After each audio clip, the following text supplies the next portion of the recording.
Welcome back to the channel, welcome back to the Wicked Gamer and Collector. So in today's video we are going to take a close look again at the Pandora game 3D. And you're thinking, what do you mean with again? I already made a couple of videos about it, and of course the review itself. I have made one playlist for this device, so if you're interested in more videos you can also check it out. So we're going to do some MAME testing today, and just curious how it's going to run and what are we going to get. So stay tuned and let's go.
There's quite some sound difference between the games.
Time for some choplifter. Get to the chopper. Get to it now.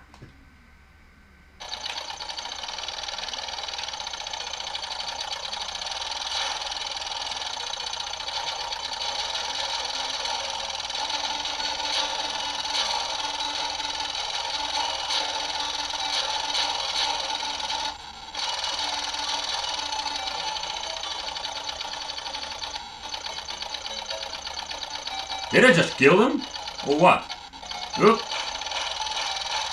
Need to go, need to go. Almost. No.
The ultimate test is Mortal Kombat for MAME, because this game doesn't run on every system. Loading time is quite long compared with other versions, but nevertheless, let's see how it runs. And yes, loading time takes around 30 up to 45 seconds.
Alright, so for the final conclusion regarding the Pandora game 3D, I am totally surprised with this one, because if you look at MAME, it runs very good, and even Mortal Kombat runs very well. That is something you don't see with every box. And the only thing I can find that was the loading time of Mortal Kombat. That was seriously the only thing that was more like a negative thing. But nevertheless, you needed to wait and it runs fine. So this is what you're going to get. Let me know what you think of this. I want to thank you for watching. Don't forget to subscribe to the channel, hit the little bell, and become one of the Wicked family. And if you like gaming, don't forget to check out the Wicked Gaming channel. See you next time. Bye bye.